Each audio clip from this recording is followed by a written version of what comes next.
Okay. Well, we may have some more people come in. Joel, did you want to lead the way with it? And we'll just remind people one more time about muting their phones now that we've had some introductions. Today we're fortunate enough to have two franchisees on the line, both Stephanie and Michael Mendoza, who are in California, and Janet, who's in Kitchener, and that's our first and second franchisees of the Maid Simple House Cleaning. And what we thought would be unique about it when Bob and I discussed it was the fact that two different franchises operates a little bit differently, both of them, yet both of them are very successful. And so we thought it would be interesting to allow them both to talk a little bit more about their backgrounds, the first couple of months getting up and running, and then, really open the floor to questions. Ask as many questions as you'd like about the brand, about the model, about the success, the obstacles thus far. Anyone can go first, either Jana or Stephanie and Michael. Why don't you maybe, just introduce yourselves and tell them a little bit more about yourselves, and then we can kind of take it from there. Well, my name is Stephanie Mendoza, and my husband Michael's here. Michael Mendoza. And we bought our Maid Simple franchise, I think our discovery day was in June of last year, sometime like that, but we had our training in August, and then we opened our doors, like I like to say, in September of last year. That's when we had our first clean, and so we actually, we've never owned our own business before, so this is the very first business we've owned. We're incredibly happy with the franchise, and our goal is to have the business support our family. We have two little kids, and so that's what we were looking for in purchasing a franchise. We picked Maid Services because we know how to clean. It was something we knew how to do, but we picked Maid Simple because of, I think one of the first things was the low investment, but as we began to speak with Bob, as you all know, on a very routine basis and learn more about the franchise, it just seemed that it was really going to fit us, and because we had never run our own business, just the support that we were told we would get, and especially when we went to Discovery Day, I think that kind of sealed the deal, just meeting everybody and just realizing so much of the things we didn't know that they were already thinking about. So it was really great in that regard, and we decided to come on board. And I don't know, we've been running it ever since, and the support, everything that they say they'll do for you is 100% true. It's just been a really great experience, from training when Rachel comes out and Dave came out, to just the day-to-day. We're still in contact. We call it home office in Atlanta. We don't know how else to say it, but with Rachel and Whitney in marketing, they've done wonderful things for us to get us our customers. Just so that you kind of know, since September up till now, we're up to about 25 regular customers, and we keep getting new customers every week. We have, right now we have 4 employees. Michael and I, at the very beginning, we were cleaning ourselves, but we're trying to move away from that, and that's why we're bringing on more employees so we can actually expand the business. The holidays were very busy for us, and that's kind of where we are. My name's Janet Indamo. My husband and I both own the business. Jim is his name. He works full-time as well. I work full-time within the business. When we purchased the franchise, we purchased it with the intention of me working full-time right from the get-go. However, I never clean. I don't like to clean. I hate cleaning. Cleaning is not my thing. I know how to clean because Rachel and Dave taught me very well how to clean on training day, but I don't want to do it. So I manage the business. I manage the marketing. I manage and grow where we need to be. We started August 1st. We opened our doors. We have grown exponentially since then. We're at, so So far, since August 1st, we've done about 425 visits, 252 clients. We have between 30 and 35 regular clients that we see on a biweekly basis. We're growing at about 28% a month, and it's just more than we could have imagined. When we opened the doors, we opened with 3 employees. I had them hired and ready to be trained because I had to be trained first, and Jim had to be trained first. And we hired those 3. We now have 9, and I've got an ad out for my 10th employee. We are just loving it. The things that I didn't know on, or things that I thought may hold me back from running my own business, the Maid Simple, we call it Stephanie Home Office as well. I don't know why, but I think we've just named it. The support that we receive from home office, no question, is too little. And anything that I didn't know, anything that I was a little shaky on or had questions about, definitely Rachel, Whitney, everybody, they got the answers. One of the benefits, I believe, and one of the major reasons that I chose Maid Simple over the other ones was because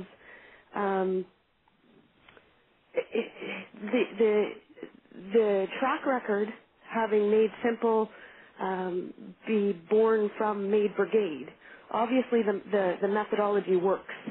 They know what they're doing. They're very successful, and they've come up with a new solution to with a lesser investment.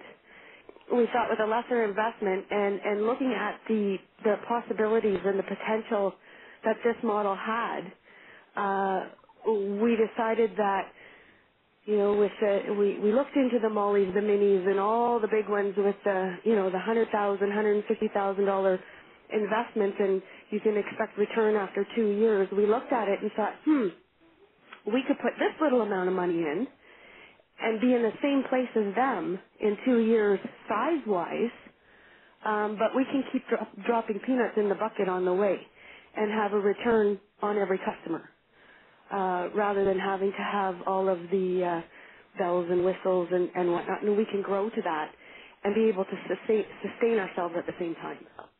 One of the things, and I'm sure this in some of the emails that I get from potential franchisees is, how long did it take you to, make a profit and things like that? And I think, Bob, we spoke to you about this as well. Probably about the beginning of December is when the business, we call it, started to be able to pay for itself, meaning we were able to, just out of the business funds, from doing our cleans, we were able to pay our employees. Out here in California, we need to pay for work comp insurance, so we were able to pay work comp insurance, buy, the supplies, the equipment for the new employees that we were bringing on. So it's self-sufficient as of December, and we thought that was kind of great, within just, 3 months, the business was able to pay for itself, and we weren't contributing, any money from our personal finances. And it's still that way. It's running. We're adding employees. We're able to pay our payroll. And there's still extra money left over, but we're choosing to, again, invest it in more employees and getting equipment and things like that. So I think we actually weren't sure when that was going to happen, so when it happened, we think that quickly, we were happily surprised. So, for myself, our business, the way that we modeled it and the way that we ran it, because we were paying employees right off the bat, we pay our employees hourly. We're working off a 43% margin, and I was drawing a salary by month 2. Okay. Great. Good stories both ways. Yeah, absolutely. Hard to do with a new business. It is, and I believe it's because just the overhead is zero, really. 2% for cleaning supplies, your royalties, and your wages, and we pay by the hour, so. Well, let's open the floor to questions, and then anyone jump in and then ask as many as you'd like.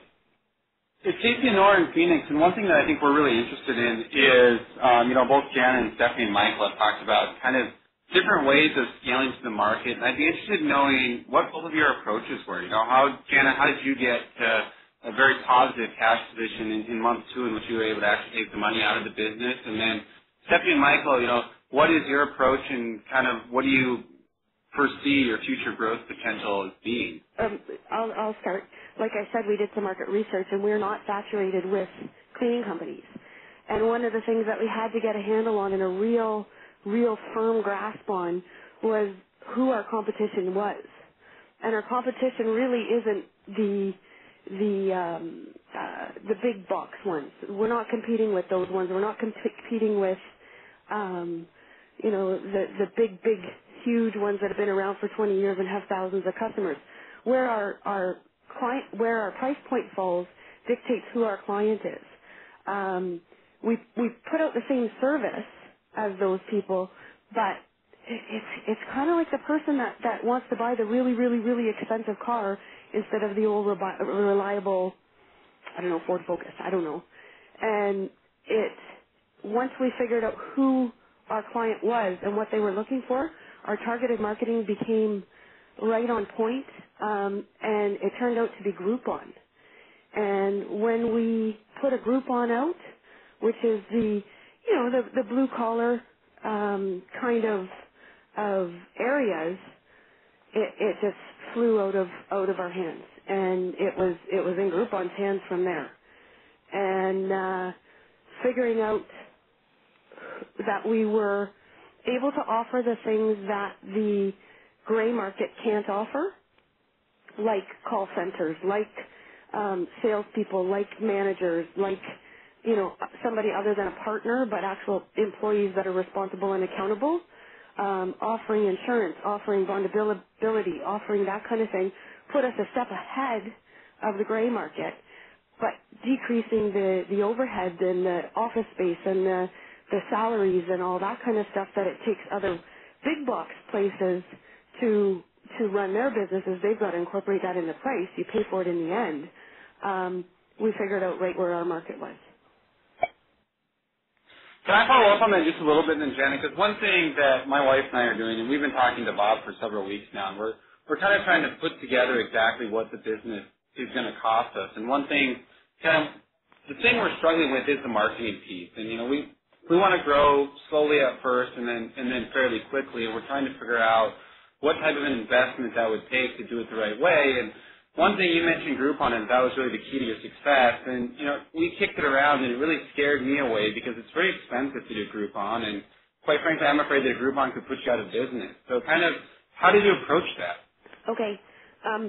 Bob and Joel are going to close their ears. And you have one of the part of the agreement is that Made Simple is going to help you with your advertising in your first 40 customers, 1 year or your first 40 customers, something like that.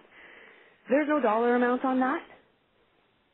So in the first year, in August actually, we put out our first Groupon, and part of our marketing dollars from home office subsidizes that Groupon so that it's a marketing expense that they're paying for.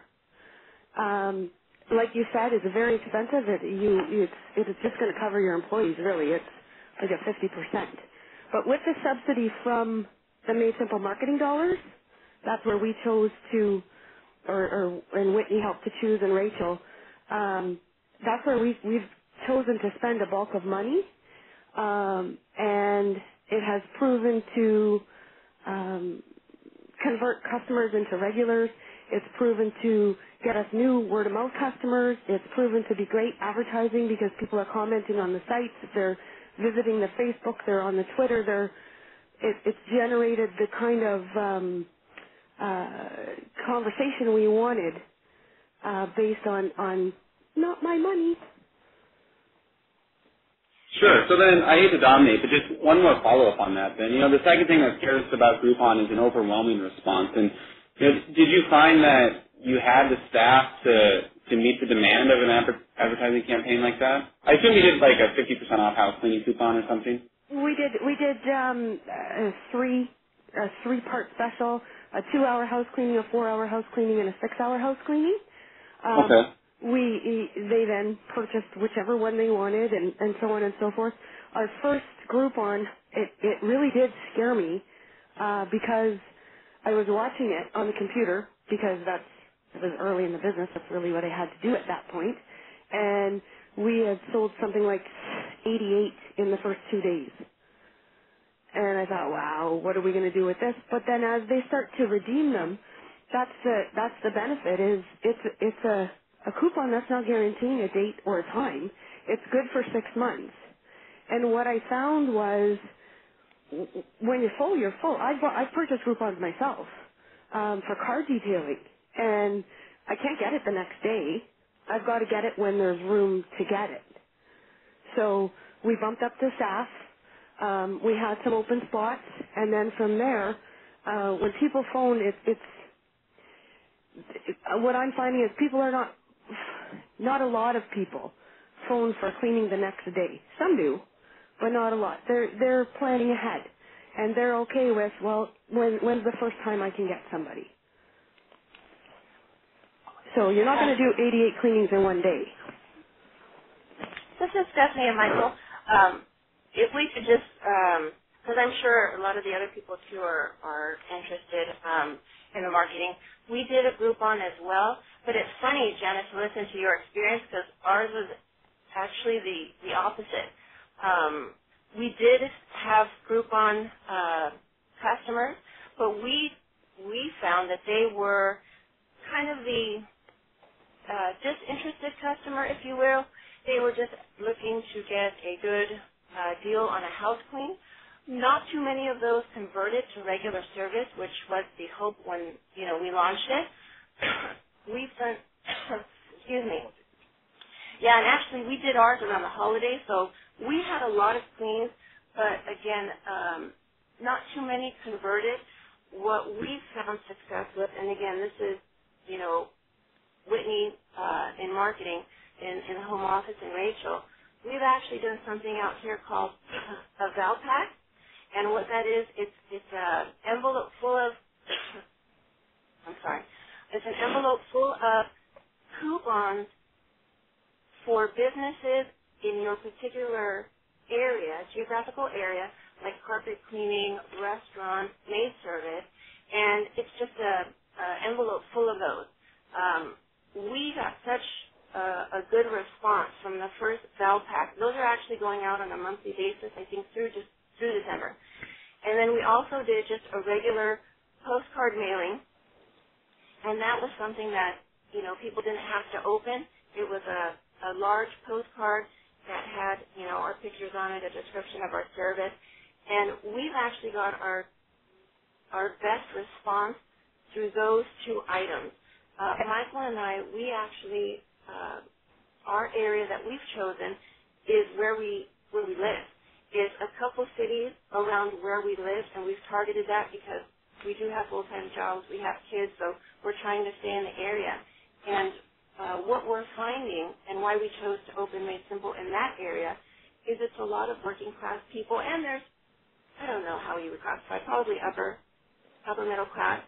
And so either there's a husband and a wife working in the family, or there's, one spouse that works and the other one stays at home but busy with the family and so needs help.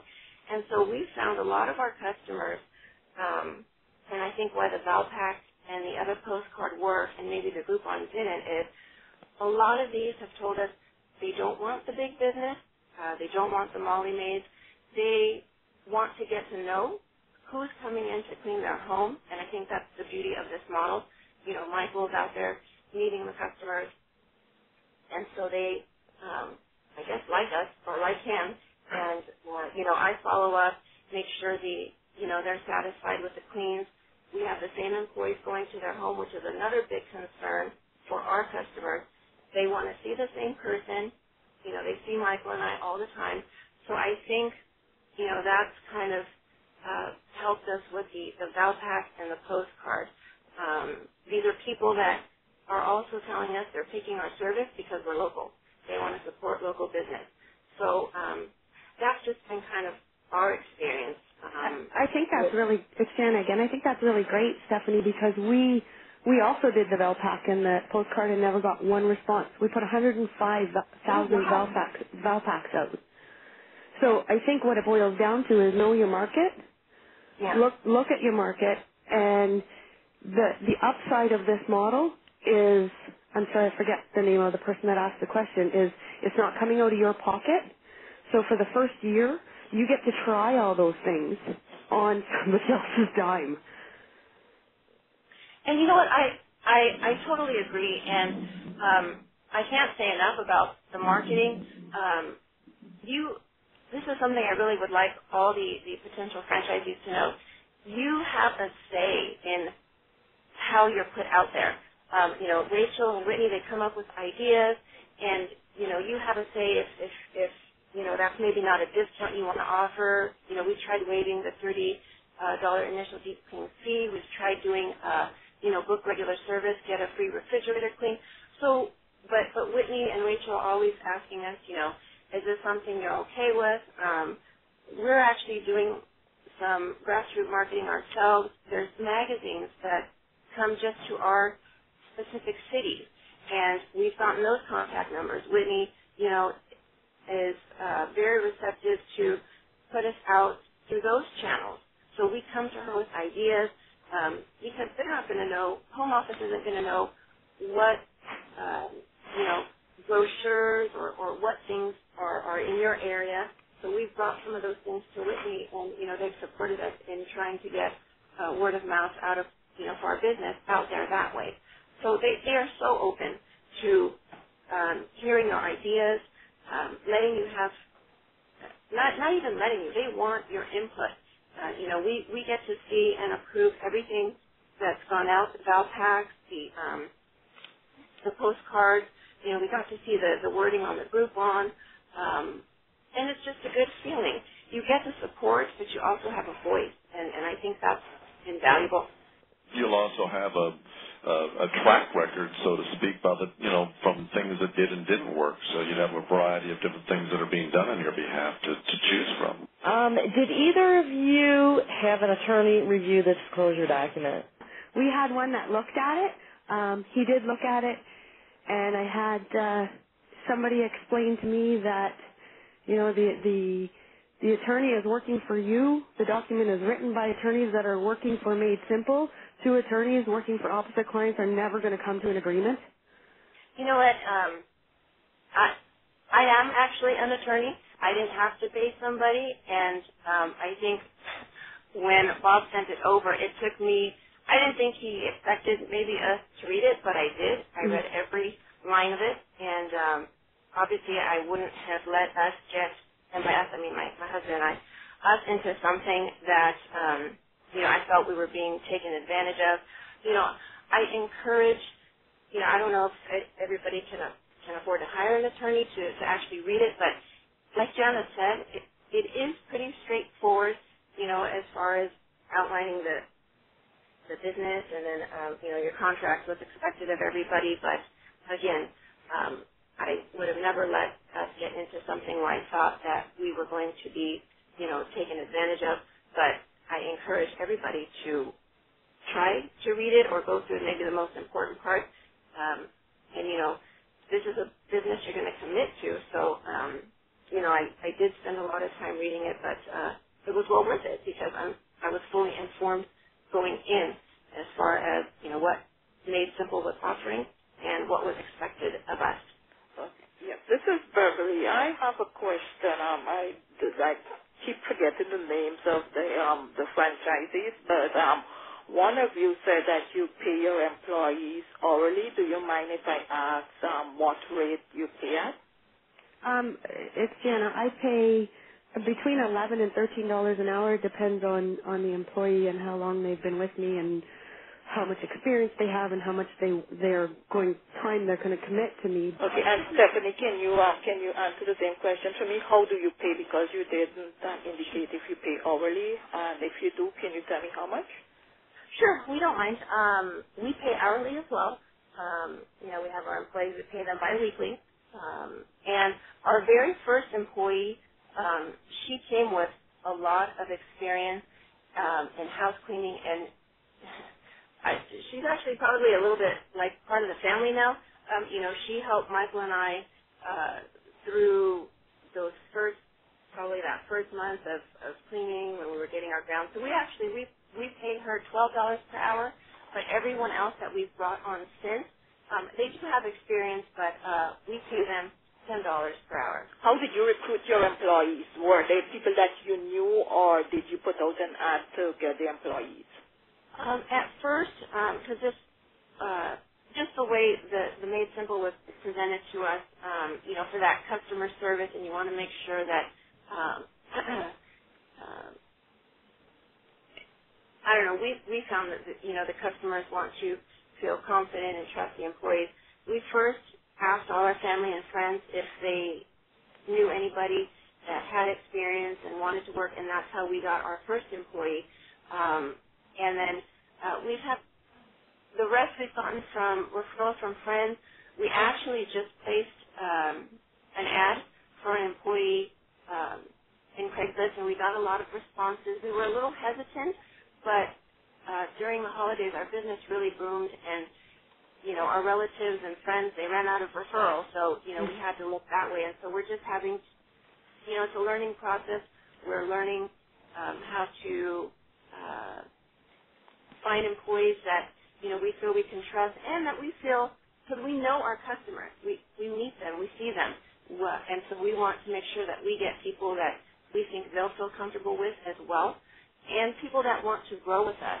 We're not really looking to hire people that just want to find something for now and leave, because like we said, we're working full time, so we're putting a lot of time in investing in training, and so we'd like them to stay. And so actually, the employees we do have, we have a really good relationship with them, and they're working out really well. So a lot of it, I think, is going to be your selection process, probably, and knowing your customers and what's going to make everybody happy. Thank you so much. No problem. This is Ty. I have a question for both guys. How many customers did you guys have in the first month, if you could remember? It's Jana. In August, we had 32 visits. Wow. Okay. And we opened August 1st. August, we had 32. And like I said, we grow. December, we did 105. January, we've done 96 so far, and we have 50 booked into February. Wow. Okay. Yeah, we probably had about 20 to 30 visits. During, like we said, our business has really rocketed through the holidays, and towards the end there, we were having, we were doing about 25 cleans a week. So, that's kind of a lot for us. And we've actually just opened up a lot more time slots. Because you just added the extra employees, right? You guys, it was just you two in the beginning? No, it was us, and then we had one more employee, and then towards probably the end of November, we picked up 2 more. Yeah. So that's actually been one thing that we found was limiting us was not having employees, because we have, the way our schedule works is we have cleans in the morning and cleans in the afternoon, and our first couple of employees had limited availability during the week, so they weren't working Monday through Friday, a morning clean and an afternoon clean. We kind of learned from that, so now what we're doing is the employees we're hiring have full availability. So the one employee that we just recently hired who has full-time availability, he had a clean every day, Monday Monday through Friday, morning and afternoon for 2 weeks. So wow. Okay. it's kind of like we were laughing. I was telling Michael, it's kind of like that movie Field of Dreams, right? If you build it, they will come. If we open the slots, we can fill them. We were actually turning away business towards the end of the holidays because we didn't have enough slots and openings. So we're just kind of doing some mass hiring right now so that doesn't happen again. But it's Jana. We hire a specific type of person, and we hire what we call mommy hours. We find in our territory that most of our cleans start between 9 and 9:30 in the morning. We find that the majority of our clients prefer morning cleans. We find that they prefer somebody to come in the morning. They don't want somebody there until 5 o'clock when they're coming home from work, and they just they just don't want anybody there. So we hire people, and we call them mommy hours. And what they are is people that are somewhere between late 20s to early 50s, and they want to be at home in the morning for the kids, to put them on the bus to school. They want to be home after school for them. They want to be able to have a little bit of flexibility on going on field trips and that kind of thing. But they also want to participate in the household financially, or they're looking for something to do during the day while their kids are at school all day. So we hire those types of people, and they come in, and so they come to us, and they're available to us when we need them. So we one of the benefits to the Maid Simple model is a national sales center. It's a group of absolutely fantastic salespeople. So you've got professional people on the other end of the phone that have the ability to close the sale before you've even started the service. Their goal is to make this person into a regular, even though they've only asked for a one-time. They have a great phone manner and a great training that allows them to have conversations with people. By the time the person is booked and ready to go and in the schedule, they already know how much it's going to cost for a regular cleaning. And that's their craft. They really are good at what they do. And the last thing somebody wants to do that's inviting essentially a total stranger into their house is have the person that they call answer them on a cell phone or answer them in an unprofessional way that can't give them the answers they need and have all the information they need at their fingertips.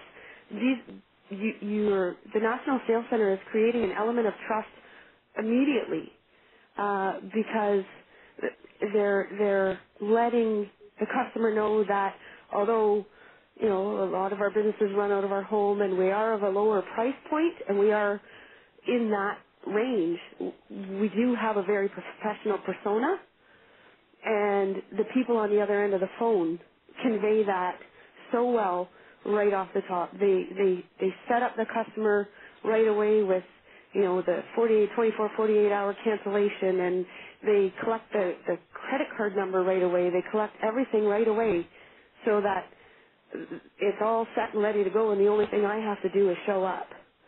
And I just have to call them and talk to them a little bit more and put it in your hands.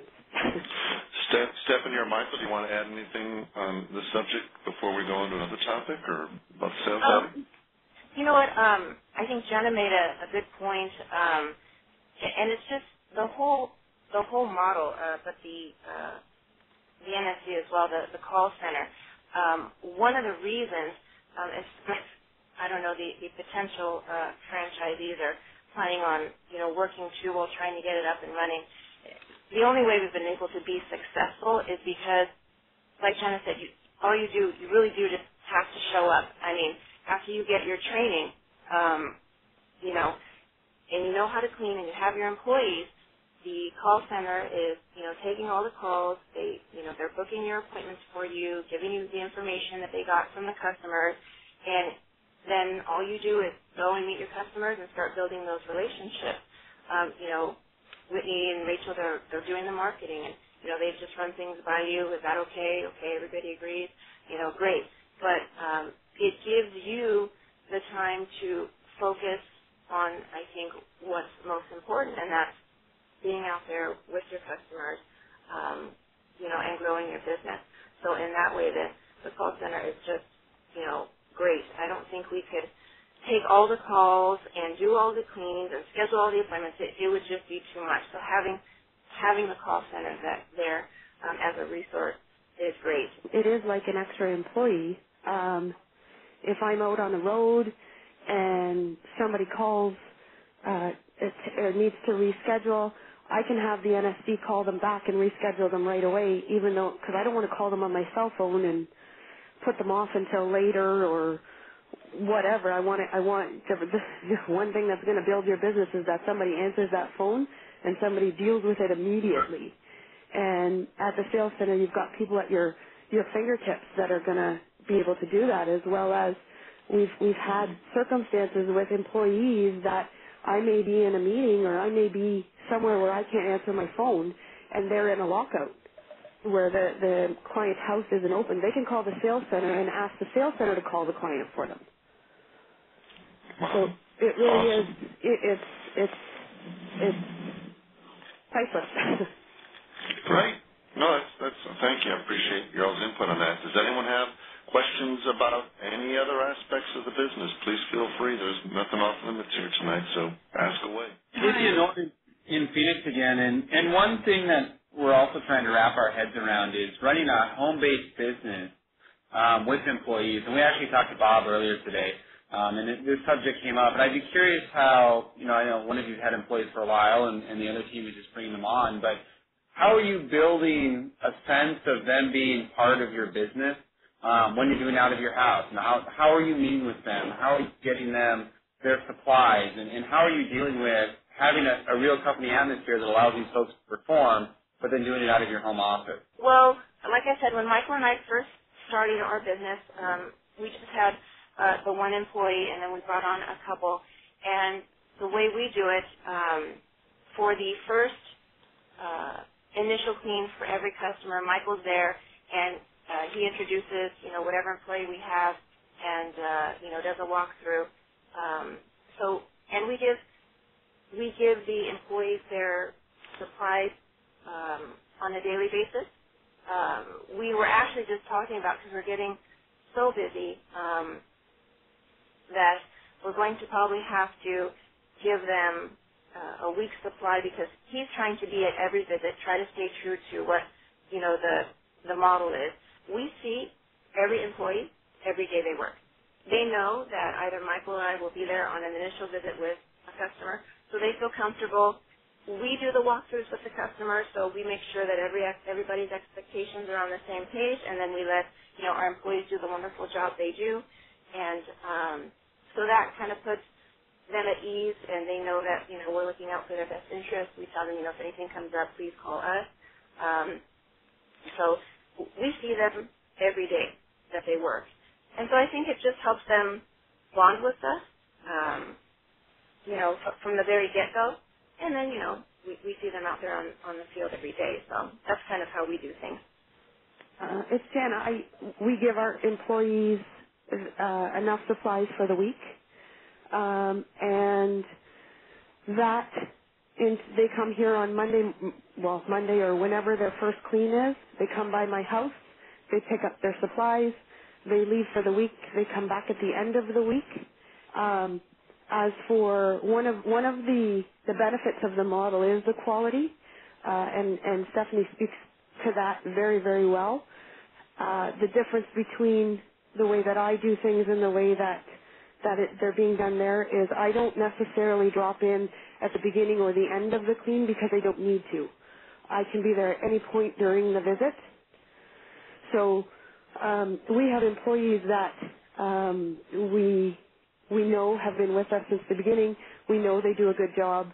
We know how they are, and we're also in constant contact with our clients, whether it be by phone or by email. Our employees stay connected to us, even though it's running based out of the house.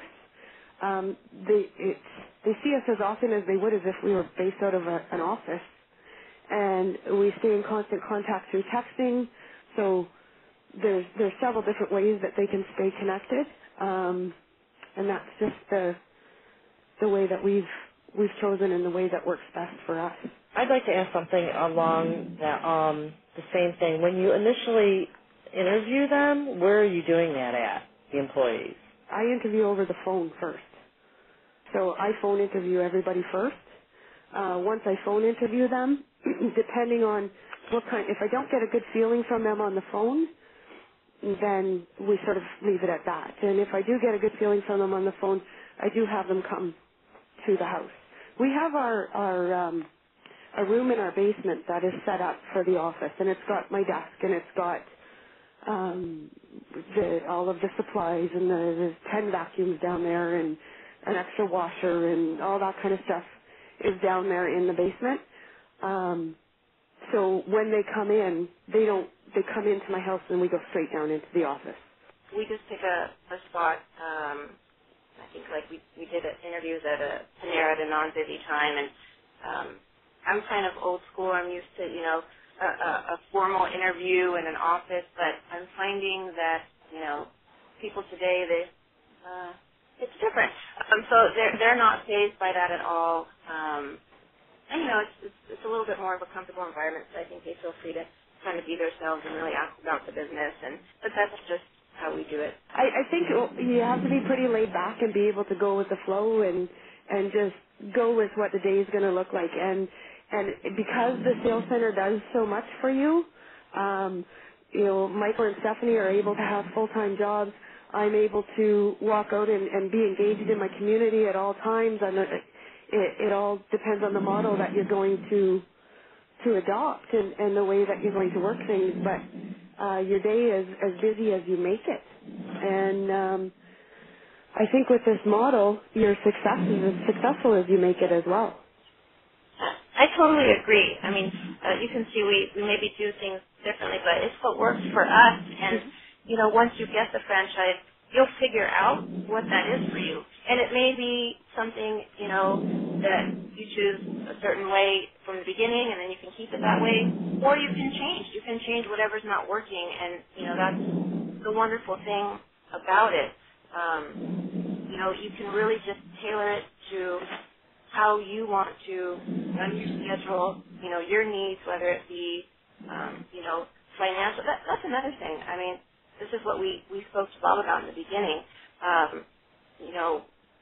We're in this obviously to make money, but, how much money you want to make is up to you.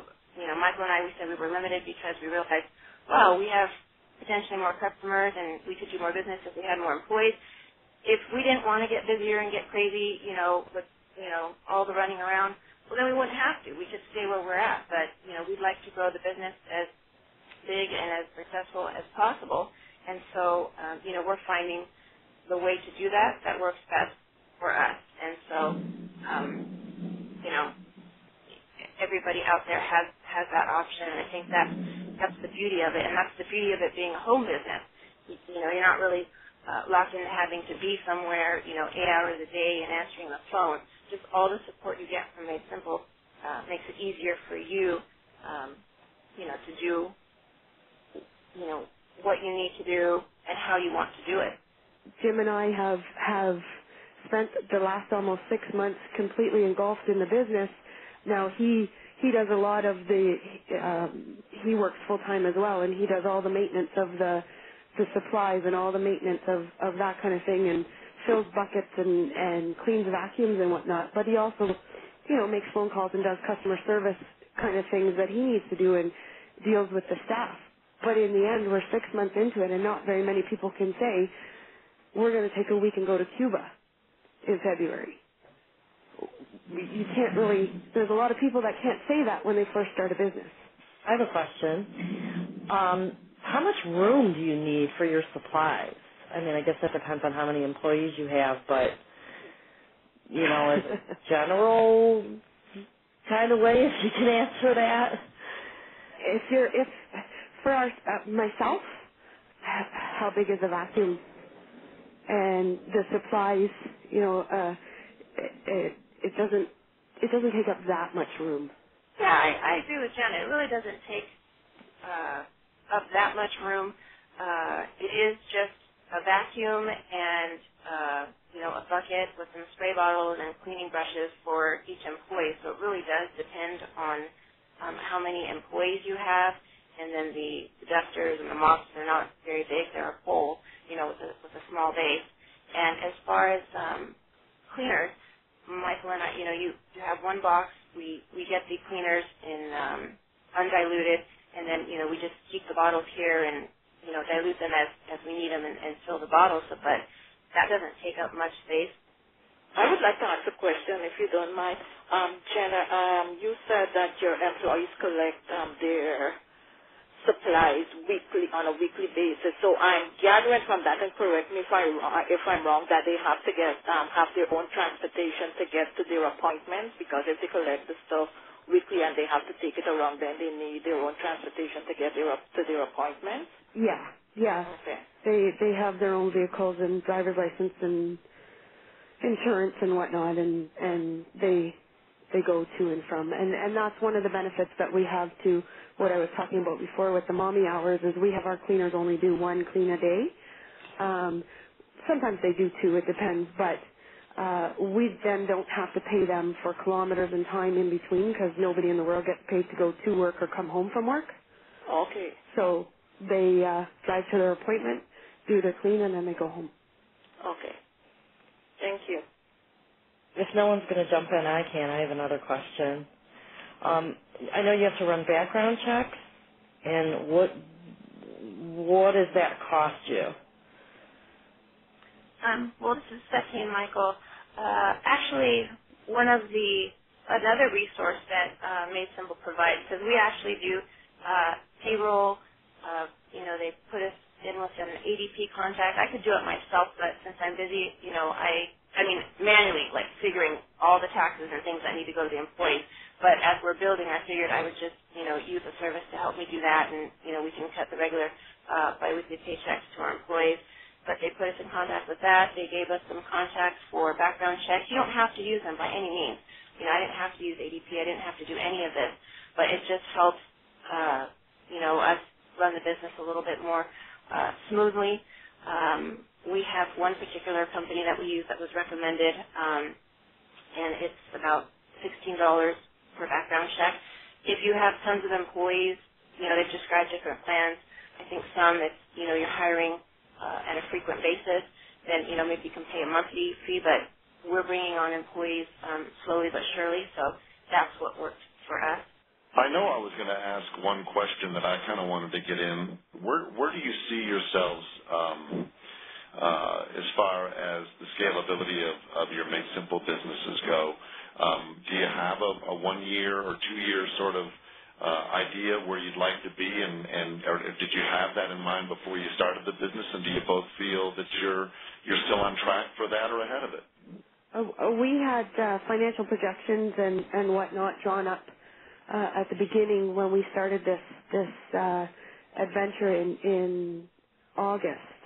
Where we were at the end of December is where we thought we would be in June of the first year.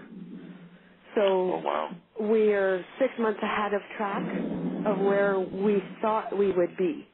And of course, we were conservative with our thinking, but apparently we were really conservative. Stephanie or Michael? And I think for us, Bob, I think as well we're about 6 months ahead than we projected. I think we're hoping maybe by the end of this year we could be at full capacity. But I think we're definitely headed in the right way. Our numbers are really well right now. I think we've exceeded everybody's expectations, and I think we're definitely headed on the right track. Joel, did you have anything you wanted to ask them or add to it? No, I think we covered a lot of different topics. It's great. One of the one thing that people probably haven't asked yet is, and we usually cover it, it's probably one of people's fears, is that royalty. I tried to bring it up. And so I don't know if people have any questions. It's interesting because we always work backwards, Bob and I, when we explain it. And so some people take a look at, the scalability of that and the figures, and and how it works, and and how quickly will I get to that lower royalty. I don't know if anyone has questions about the royalty as a whole. Obviously, and the reason I think we work backwards is because when you start factoring in, and everyone's saying the praises of the call center thus far, the sales center. But one thing that we haven't talked about is how that compares to our competition, because Bob and I will always say that for $25,000 you'll get enough tools for companies that charge 3 times as much, don't even have half of what we're offering, and we mean that. And if you take that a step further, a lot of our competition in terms of the call center not only do not have unqualified people answering their phones, but they'll also charge you for blocks of time for those call centers. So you can have the same customer who's calling 4 or 5 times with questions, and next thing you know, they've charged you $20 for 20 calls. The 4 of those calls are from that same person. So there's no the system we have in place with this call center. It doesn't end. It's one of the best features we have. I can't speak enough, and I know the Mendozas and Janet have already said how great it is, but it really is. They're an extension of the brand. They answer all the questions. Whether you're calling for a 1,500 square foot house, 2,500 square foot house, a condominium, an apartment, they have all the answers, and they're really able to give you the customer a feeling of comfort. And so it's not only is it a tremendous tool, but it's also, when you compare it to anyone else in this sector, no one does what we're doing right now. What you just said about the call center, though, you said that they have all the answers. One of the things that I don't think either Stephanie and I maybe mentioned was they also have access to us, and they never let they're qualified. They never let the person off the phone. So there's no, I don't know the answer, let me call you back on that. Right. They will call your cell phone, put them on hold, call your cell phone, get the answer to the question, and go back to the client, or patch the client directly to you. So nobody's ever hanging up the phone with that client, and they never get away. And you know what? It's funny, when we first got the business too, Janet, we wanted to know what was out there, so we called the Molly Maids, we called, all these other people, and I had never had cleaning service before, so I was actually interested and very curious, and I would call and I would say, well, I live here, I have this many bedrooms, this is my square footage, how much is it going to be? Because that's the bottom line. Nowadays, the way the economy is, people want to know how much and what do I get for my service. And you're right. Nobody would give me a quote. Well, we'll have to come to your house and see. I think that's one of the beauties of the way this model is set up. It's a certain price per square footage, and that's it. If the customer wants extra, they can always get that. But, we work in, they understand that might be a little bit extra. But, when somebody calls and they say, if they don't know their square footage, the NSC will look it up and give them the quote based on their square footage. It's just really simple. It's not, so people calling who have minimal time, these are working moms or whoever, don't have time to be on the phone, for very long. They can give them a price, and, we do, the same service for everybody, so it's not, you're not left with that. I didn't like the feeling I was left with when I thought I wasted my time. I called for nothing. Nobody could give me information, but with the call center, you're going to speak to a live person. They're going to give you, the right price, and they're on their way, and they book their service and they're done.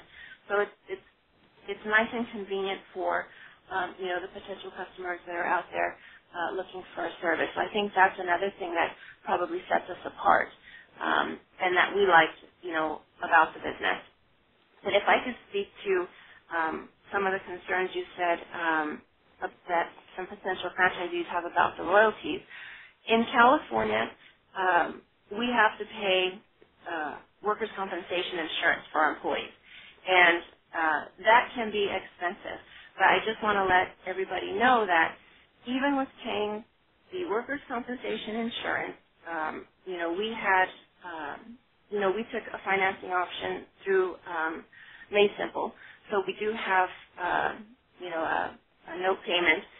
So we're paying work comp insurance, we're paying a note, and we're paying royalties, and we still see profits.